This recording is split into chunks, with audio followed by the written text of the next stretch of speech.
Salut tout le monde, bienvenue dans ce nouveau book haul qui sera dédié à mes craquages du mois de décembre et de janvier, mais aussi deux magnifiques réceptions par lesquelles je vais commencer cette vidéo, qui a failli ne pas voir le jour, hein, parce que je viens de faire tomber l'appareil photo par terre avec le pied, c'était génial. Donc on a de la chance d'être là tous ensemble.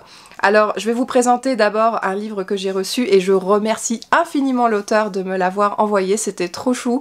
Il s'agit de Armand Cabasson et le livre s'appelle Voyage thérapeutique. Je vous montre une petite photo de la couverture. J'ai reçu ce livre en PDF parce que je l'ai demandé comme ça, je voulais pas ruiner l'auteur, vu la grandeur de ma chaîne, je me suis dit c'est mieux comme ça. En tout cas j'ai super hâte de le lire et sincèrement il n'est pas impossible que je l'achète en version papier si je l'aime bien. Vous en entendrez parler dans mon prochain point lecture qui sera dédié à des livres policiers. Cet auteur en fait est à la base psychiatre et il est aussi écrivain, il n'en est pas à son premier roman, Voyage thérapeutique est peut-être son 5e ou son 6e roman, et comme il le dit si bien, il cumule en fait deux passions. Donc j'ai vraiment hâte de voir cet auteur qui est passionné par ce qu'il fait. En l'occurrence ici, il tisse l'histoire de Sven, qui est un jeune militaire, tireur d'élite, qui revient du Mexique d'une mission qui est un fiasco total. Il revient ici en France et il va commencer à entendre des voix, il va parler avec un ami imaginaire. Cet ami imaginaire n'est autre que son coéquipier Thomas, qui a péri en fait au front. Et Sven en fait il le vit pas très bien, donc comme vous pouvez vous en douter, on sera dans un thriller psychologique avec vraiment une violence qui se développe chez Sven hein, petit à petit. Une violence psychologique et ce livre parle en particulier des traumatismes en fait, des traumatismes de guerre mais aussi d'autres formes de traumatismes.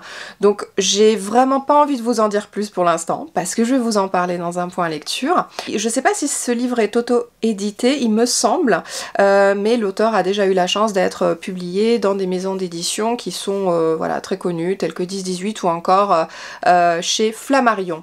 Donc je vous en parle dans mon prochain point lecture, j'ai hâte. Là, en gros, je termine mon Tillier et je me lance dans la lecture de Armand Cabasson avec Voyage thérapeutique. À Noël, hein, j'ai reçu de la part de mon chéri un livre d'un auteur que je n'avais jamais lu, que j'avais déjà vu en librairie mais que je n'avais jamais lu. Il s'agit de Laurent Gounel avec Intuitio. Ici dans cette jolie couverture bleue, il existe aussi avec une couverture dorée, on est chez Calman Levy. Ce livre-là est aussi écrit par un auteur qui évolue dans le monde voilà, de la psychologie, sauf qu'ici on est dans une histoire diamétralement opposée. On va être avec un jeune homme qui écrit des polars, qui vit à New York et qui est approché par le FBI pour résoudre en fait une enquête. Alors il croit à une plaisanterie au départ et puis il va finalement se laisser un petit peu séduire par cette étrange proposition et finalement le FBI va lui proposer d'intégrer une équipe de personnes qu'on va former à devenir des intuitifs, c'est-à-dire à utiliser vraiment leur intuition dans, voilà, dans leur vie, dans la résolution en particulier de certaines affaires. Donc ça peut être extrêmement intéressant, ça m'intéresse beaucoup, mon chéri me connaît bien, utiliser le pouvoir de l'intuition, de ses capacités personnelles, de ses capacités innées, peut être extrêmement intéressant dans un livre. J'ignore si c'est un thriller, un policier ou un roman à suspense, je vous en dirai un petit peu plus dès que je l'aurai lu et j'ai pas non plus envie de le faire traîner celui-là. Maintenant je vais vous montrer 3 livres qui m'ont été en fait inspirés par la communauté Bookstagram, Booktube et tutti quanti. Hein. Le premier c'est un Henri Levenbruch. Mais combien de fois je l'ai vu déjà sur les réseaux, voilà, il est sorti en poche, écoutez, il coûte 8,70 € en France. Je me suis dit, voilà, il faut que tu mettes la main sur le loup des cordeliers. Je voulais vraiment commencer par celui-là parce que j'en ai eu d'excellents échos et j'ai loupé tellement de lectures communes de ce livre. C'est écrit... Non, ça va, c'est pas écrit trop petit, il fait plus de 600 pages, il sera bouffé je pense. Apparemment cet auteur a un succès énormissime, je ne sais même pas de quoi ça parle, je veux pas savoir, mais... Vous l'avez pas déjà vu ce livre? Franchement, il est partout. Le deuxième livre m'a été inspiré par Christiane de la chaîne Bim Bam Books. Elle a posté une vidéo, mes meilleures lectures de 2021. Et cette vidéo, comment vous dire? Mon rapport avec Christiane, il est un peu particulier. Bim Bam Books, on n'a pas du tout les mêmes goûts de lecture à la base. Elle lisait jusqu'à maintenant pas mal de livres assez young adulte, et c'est vrai que ce qu'elle postait ne m'intéressait pas pour les livres, mais j'aime beaucoup sa personnalité, et du coup là petit à petit je reviens un peu à ses vidéos. J'aimais beaucoup aussi ce qu'elle faisait pendant le confinement avec ses sœurs sur Instagram, non mais j'étais mort de rire, c'était trop génial. Elle lit beaucoup de... Maintenant elle a un peu mûri, elle a grandi, elle a commencé sa carrière professionnelle, du coup elle s'est lancée un peu plus dans les lectures, voilà, feel good, du contemporain, elle est pas très branchée science-fiction et thriller, hein, si vous voyez ce que je veux dire. Et du coup pour moi ça a été une vraie source d'inspiration, et cette vidéo les gars, non mais franchement j'avais envie de tout acheter quand elle a parlé des livres qu'elle a adorés. Et notamment Marie Vareille, La vie rêvée des chaussettes orphelines. Marie Vareille est une autrice française qui était aussi à la base youtubeuse. C'est un bonbon à regarder. Marie Vareille, elle est d'une douceur, elle est extraordinaire, et je n'avais encore jamais rien lu d'elle. J'ai donc décidé de me procurer sur les conseils de Christiane cette vie rêvée des chaussettes orphelines, dont l'histoire peut paraître assez loufoque, puisqu'il s'agit d'une jeune femme qui est embauchée par un PDG qui a décidé de se donner pour mission de retrouver des chaussettes orphelines et de les rassembler ensemble. A priori, voilà, une histoire complètement assez stupide en fait, et c'est au service d'une histoire beaucoup plus profonde, avec des personnages apparemment bien tissés. Donc elle m'a juste donné trop envie de lire ce livre, et je vais le commencer. Ce sera donc mon premier Marie Vareille, et j'espère pas mon dernier. J'ai hâte de voir la plume, j'ai hâte de voir comment elle travaille ses personnages, j'ai hâte de voir comment elle tisse, voilà, des histoires feel good, des histoires contemporaines, et surtout si elle arrive à me tenir en haleine hein, sur ces au moins 400 pages. Hein. Oui, il y a pratiquement 500 pages, hein, donc là... elle a intérêt à me tenir en haleine, hein, Marie Vareille. Mais en tout cas, je pense que ça va bien se passer. J'ai hâte de commencer aussi cette histoire. J'ai besoin de lecture feel good de temps en temps, et voilà. Je sais même pas si on peut appeler ça du feel good en vrai. Voilà, j'ai hâte de découvrir pour vous en dire un petit peu plus jusqu'où Marie Vareille entraîne ses lecteurs. Le dernier livre m'est littéralement tombé dans les mains. Et celui-là... Voilà, Jérôme de la chaîne GG Bookin m'a dit « Faut que tu le lises, tu vas adorer !» Et du coup, voilà, quand j'ai vu cette couverture, j'ai dit « Non mais là, il me le faut absolument !» Déjà, je suis très rapace. Jérémy Fell, je connais, puisque je l'ai déjà lu avec Elena, que j'avais beaucoup aimé. Mais attention, Jérémy Fell, c'est un auteur glauque, il a un univers glauque, il a une écriture glauque, et apparemment nous sommes les chasseurs et ultra glauque. Donc voilà, j'ai hâte de le découvrir, rien que pour la couverture, même si j'aime pas. En vrai, au pire, si j'aime pas, je peux toujours faire de la ASMR avec. Maintenant, on va aborder 4 ouvrages, enfin 3 livres et un magazine, qui va plus parler de bien-être et de spiritualité. Le premier, c'est un livre qui a rejoint ma pile à lire au mois de décembre. J'ai eu un petit craquage, je flânais chez Cultura.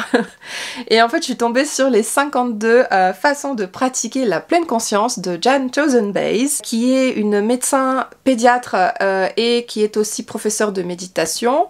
La pleine conscience, c'est une pratique qui permet de rester en bonne santé, de développer ses capacités par exemple de concentration, de réduire le stress, l'anxiété, etc., la dépression, bref, c'est absolument merveilleux.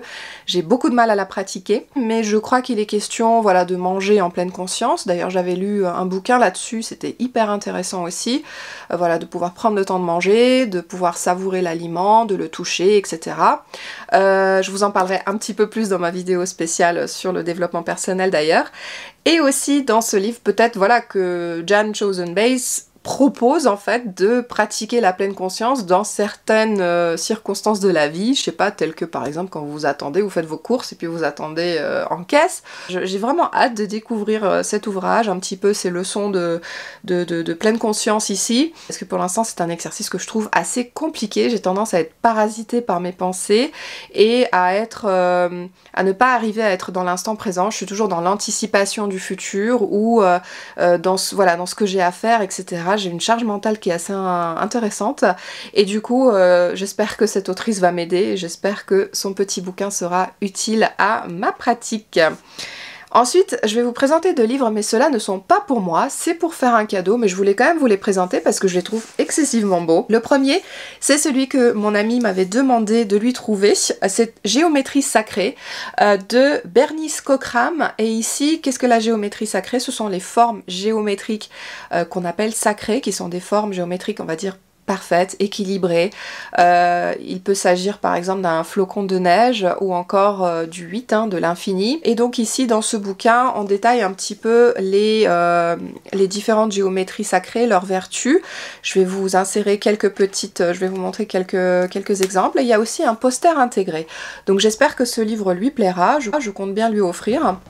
Et puis un deuxième livre que j'ai trouvé également pour elle, mais en fait je me dis j'aurais dû en prendre un deuxième pour moi, ça a l'air trop bien. C'est Mon carnet de dessin intuitif. Ici on est aux éditions Le Lotus et l'éléphant et c'est de Sarah Divinet, qui je pense est un pseudo.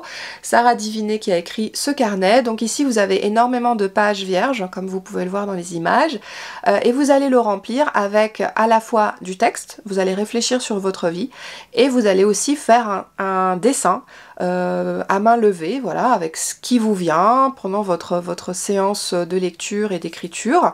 Voilà, de manière vraiment à dialoguer avec votre âme, à vous exprimer de manière artistique aussi, de prendre le temps pour quelque chose d'assez créatif. Vous pouvez le faire avec beaucoup d'applications, comme vous pouvez, je pense, faire le croquis à l'arrache dans un train. Donc voilà, en tout cas il m'avait beaucoup plu et je me suis dit waouh, ça peut vraiment lui plaire.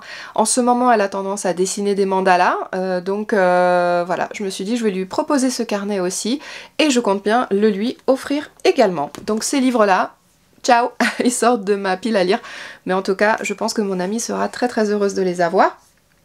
Et toujours pour rejoindre le rayon spiritualité, bien-être, et ben je me suis racheté ce magazine que j'aime énormément, Open Mind. Ici c'est l'édition de décembre et de janvier, vous la trouvez encore en librairie, profitez-en parce qu'ici il est question notamment justement de charge mentale, et il est aussi question de spiritualité, je l'ai même pas encore commencé. Toujours aux éditions Le Lotus et l'éléphant, je me suis trouvée à la FNAC, là il y a quelques jours de ça, Instant magique, oracle. Vous savez pourquoi j'ai acheté cet oracle alors que j'en ai déjà 15 000?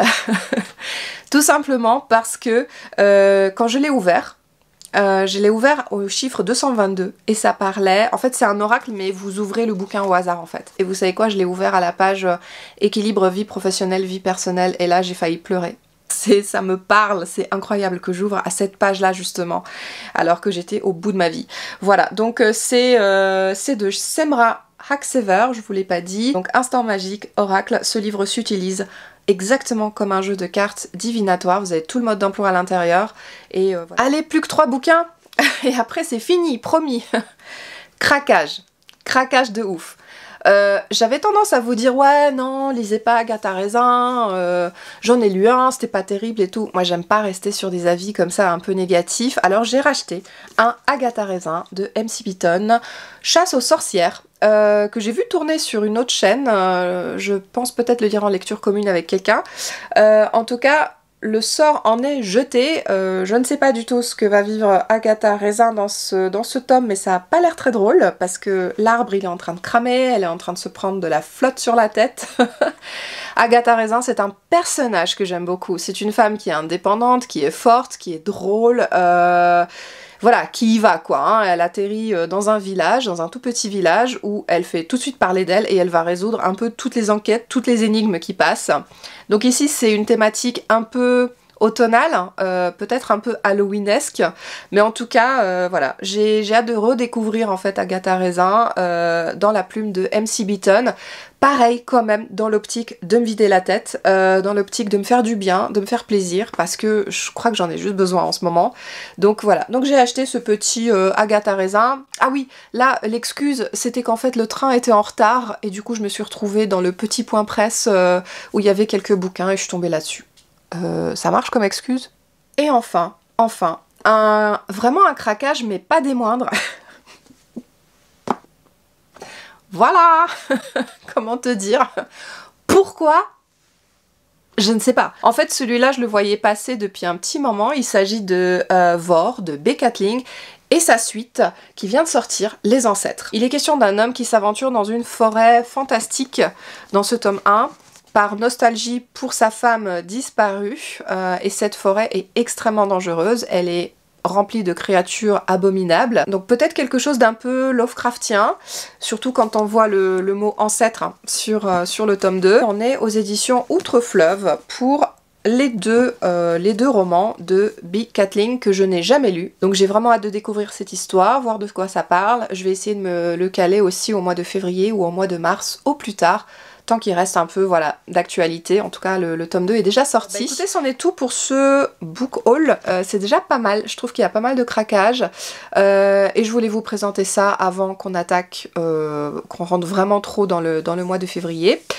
Dites-moi s'il y a des livres qui vous tentent, pour lesquels vous avez vraiment très envie d'avoir déjà un avis précoce, et je m'exécuterai, je le lirai pour vous et je vous donnerai mon avis pour voir si ça vaut le coup ou pas. Merci d'être aussi gentil dans vos commentaires, merci de rejoindre la chaîne, de vous abonner. J'ai des échanges qui sont vraiment merveilleux avec plein d'abonnés, et autant sur Instagram où j'essaye d'être active, et autant sur YouTube, mais des commentaires mais tellement gentils, c'est trop chou. Voilà, et c'est vraiment ce qui fait que je continue avec entrain, avec plaisir à vous tourner des vidéos.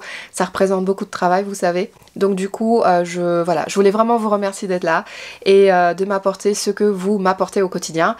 Pour ma part, je vous abandonne. Je vais changer de pull pour tourner une deuxième vidéo. Je vous retrouve dans un prochain book haul. Je l'espère pas trop vite, mais avec moi, rien n'est assuré. Je suis dans une phase de boulimie livresque et de boulimie d'achat. Je vous dis même pas. Allez, à la prochaine. Salut!